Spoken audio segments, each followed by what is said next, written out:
It is a wonderful time to be here in this woodland. The trees look incredible at the moment and the ground is just a carpet of orange and yellow and brown leaves.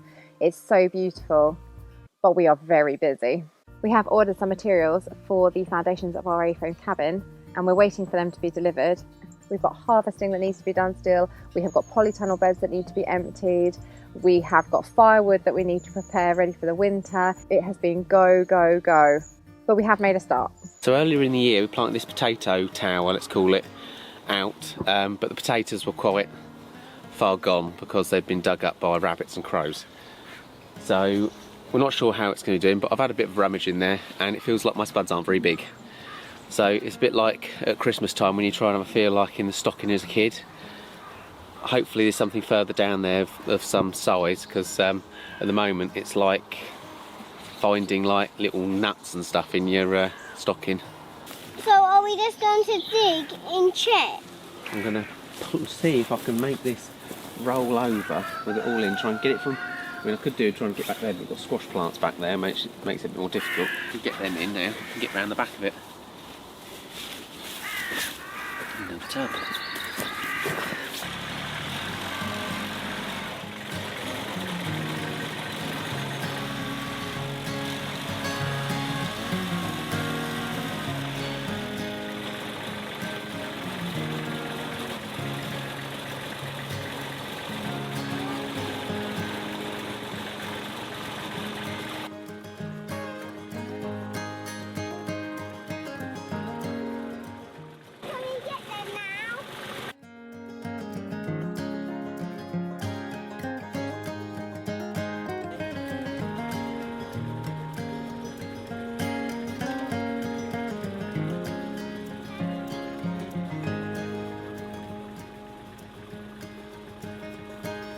Loads of potatoes. What fuck? Not bad for an experiment, was it?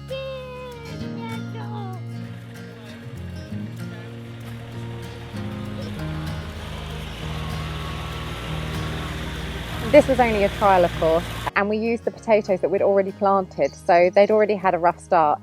So we weren't expecting amazing results, but we were pretty happy with what we got. Next year, we plan to put towers all around the pond so that we can water directly from the pond, which will save a lot of faffing and filtering water that doesn't need to be filtered.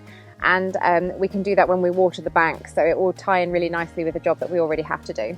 Daddy, what does this one look like? Looks like a snowman. At the start of 2025, Fraser and I set out to find a deodorant that doesn't have harsh chemicals and that works. And we found it.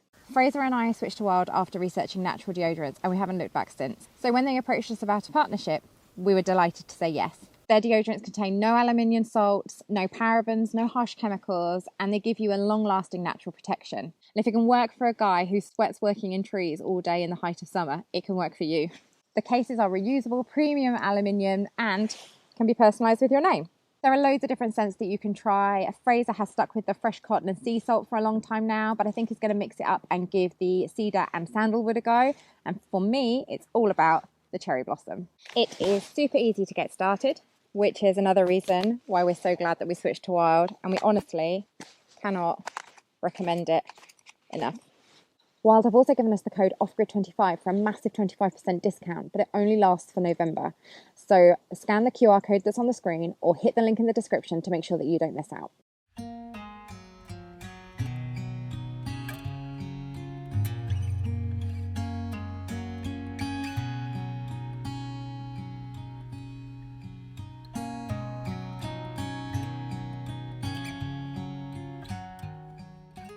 So Rachel went out for an hour to see a friend and me and the kids decided we were going to clear out the polytunnel. And because Rachel went out, there was a lot of crying for Mummy, and it was not as idyllic as it looks like, because we've edited it very heavily to protect people from looking, you know, whingy and cryy and things like that. So when they look back in the future, it'll all look rosy, but it wasn't. And so we had crying because Rachel left, because Mummy left, and then we had crying because someone got stung by a stinging nettle. We had crying because someone wanted to play with water and we didn't want to get it soaking wet. And there was, I need a poo, I need a wee, so it stop, start, a lot. And that was just Fraser. It was hard work, and my face may show it because I look a bit miserable. But I'm tired, and yeah, so as wonderful as it looks, and there was some moments of joy, it wasn't always like that. In here, look, there's potatoes. We can get those potatoes out the ground. See what we've got in there. Let's see. And we might have some nice potatoes in there. But we've got to wait. We're going to get rid of all the top stuff. And then see if we can get the potatoes. What food? The worms are going to be lucky. We got everything here, at least to stay alive. The time that we share makes it all worthwhile. That this plays on. Do you feel like we got something strong? It's bonkers. Once we've cleared this out, I want to put some more soil in it and plant some garlic that Brian gave us. Okay. Could you do me a big favour? Yeah. Around, if you go out the gate, I'm looking for the silver fork. I think the silver fork is somewhere out Okay, I can get it. there. I think it's out, listen. Put your left hand up. Other one. That's left, right? So, you go out the gate and up that way, and then at the edge of these conifers turn left, and I think the fork's round there. Alright? So, remember left? Yeah. Which one's left? That's it. That side's left, alright? This side's right. That's it. Okay. Did you mean over here? No, baby. Where? Up there, near the chicken coop. You know the one with the big net over? I got it. You got it, well done. Brilliant. See? Got it.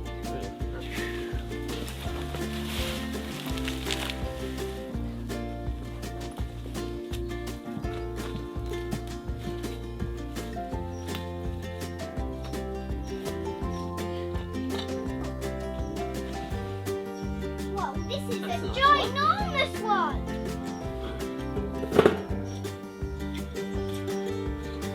We don't mind a little nibble. Magic potatoes are there. Oh, not massive. Lots of little ones. Yeah. Not bad. Yeah, For they're not three, right I'm not too down it. fussed with that. That's not too bad. I thought it was a little worse than that. Whoa. Ooh.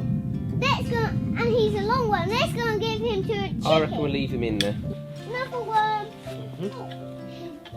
It's not a bad return for just 3 slips.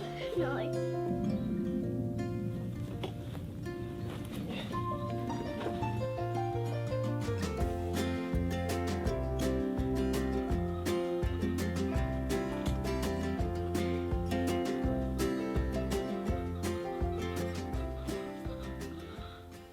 This is the garlic we grew last year that we've pulled up and been using, and it was just from a clove from like a little Ocado shop organic garlic.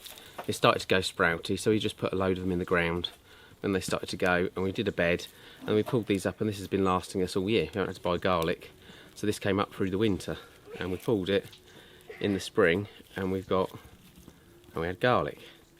But this is our neighbour's garlic. That's the garlic from my neighbour. So we've got some seed garlic to plant. So look at the size difference to that. Abby, Mummy will be back really soon. I promise. I'll do the other one. Well, I think we'll only need one more. Probably only need one more, Grace. Save that for the next time, because look, we're putting all this up. Yeah, Nice but big we garlic. have to do that bit. One here, see? And one here.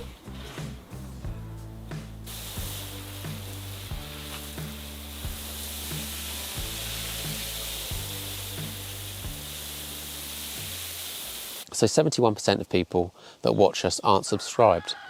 And it really helps us if you could subscribe, because YouTube doesn't pay us a living. if we can make a living, then we can do more videos. We would really like to do a video a week, but we can only grow to that if people subscribe. And we don't have a GoFundMe or anything like this. I don't expect people to fund my lifestyle. But a free thing you could do to help us, help the channel, is to subscribe. And, you know, I'm very lucky. So I'm not going to say to people that are less fortunate and are watching me on the TV, you know, please, please, please build my house for me. So if you watch the channel and you like it, please like and subscribe. It really helps us.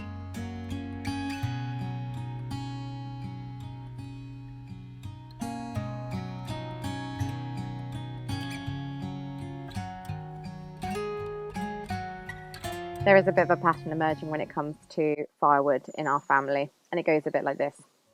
We spend all summer knowing that we should be cutting logs up and preparing for winter because we know that it's on its way, and that as soon as we turn to autumn, things start to get wet and cold, and it's just much better to do it in advance and get it under the barn and get it in storage.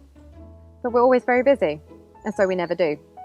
And then it gets to this time of year, and we go, oh, do you know what? We really need to do some firewood.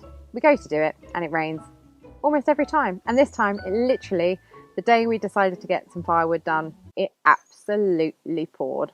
So we've actually been using our log burner since September. It's a really good way to keep the house dry through the colder months as well as warm.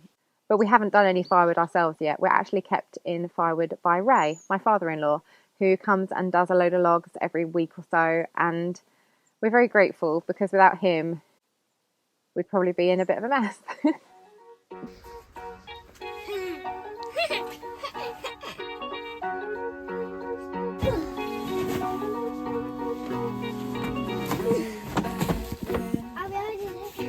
For the grown-up phase with one best friend, it was easy going wrong. Life was anything but fair, but somehow we didn't care.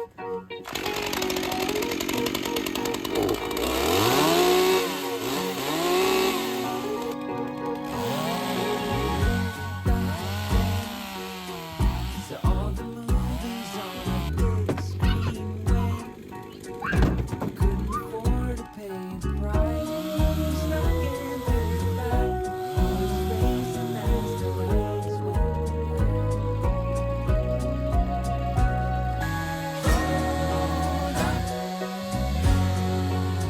When did we grow up?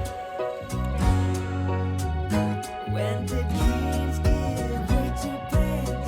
Wonder slip through our hands, just hold up, just hold up. The kids like to get involved with everything we do, and cutting logs is no exception. They love to play with the sawdust, they love messing around with the logs, and as long as there's two of us there and I can keep an eye on them while Fraser is cutting the logs, then it's okay. Go on, play out there for a minute and then we'll call you when we've got a pole ready. Go on then, you go play.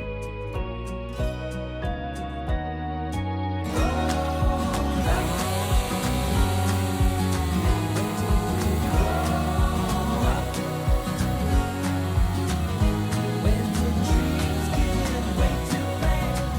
Wonder slip through our hands, just hold up, just hold up. I said hold up.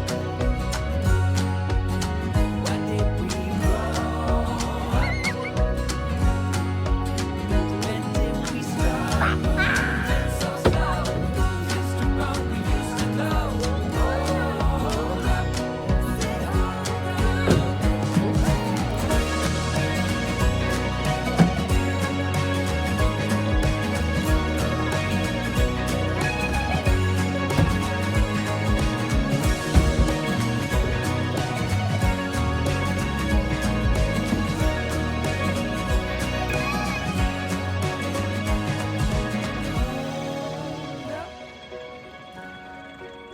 When did we grow up? So as well as being really busy down here, we're trying to split wood and get ready for winter and prepare stuff. You know, we've got polytunnel stuff that needs to be done, and the build is ongoing, trying to get on with that. Because of the storms, my work has picked up a bit because of I'm a tree surgeon, and we had a weekend where it was stormy, so we had extra work coming through that, and then you've got to catch up on the work that you had to put off. So I only actually do 3 days a week, and I have the kids 2 days a week here because they're homeschooled. So it's a full-time job, and what we end up doing is, because we've got the kids here, we end up working in the evenings. So Rachael works a couple of days when I've got the kids, and then she'll work pretty much every evening. And then when the YouTube's on, I'll come back from work and I'll do YouTube in the evening. We end up doing a lot of hours between us, and obviously we're also doing this build as well. So it's hard to fit everything in, but we have been having a day off. We've actually been having a Sabbath, and that has been really good. So if you're overworked, definitely try and have a day off a week. It does so much for your mental health. I mean, that sounds stupid, but you kind of forget, don't you? You end up pushing and pushing and pushing and never having any time off. And that's what we were doing. We were just getting into that again. And people go, oh, you only work 3 days a week. If you have kids, you'll know that having them 2 days a week is not a time off. And I love them dearly. It's much easier to just go to work, and I like the lonesome job of being in a tree on my own.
I'm aware on this job my dad is not wearing a hard hat.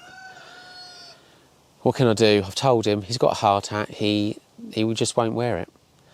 And he's my dad. I can't tell my dad what to do or how to be. I've tried telling him. Everyone's always tried telling him. Even when he was younger, they tried telling him he would never wear a school uniform. Our family doesn't like playing by any sort of rules, really, it looks like. We're not lawless, but we're a bit, I don't know, questioning, but he just doesn't do it. What can you do?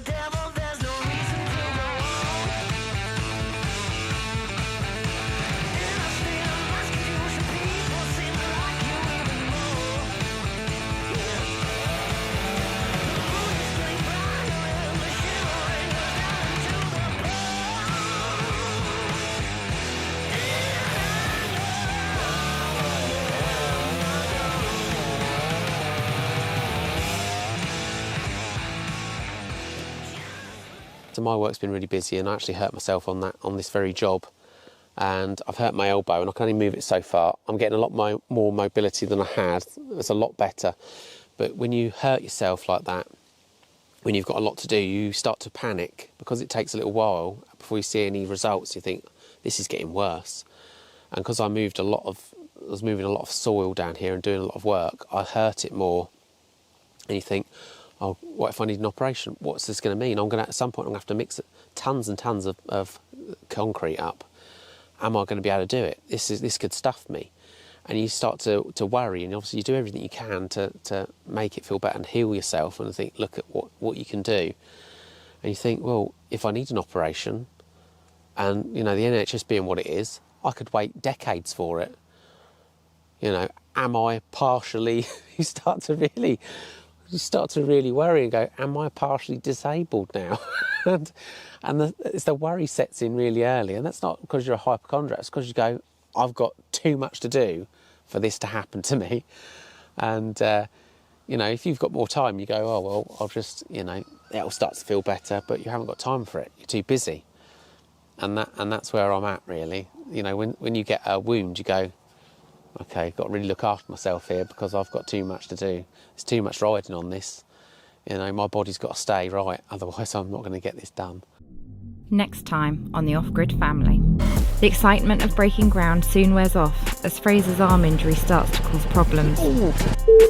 And it quickly becomes apparent that the groundwork is going to take a lot longer than we had originally hoped.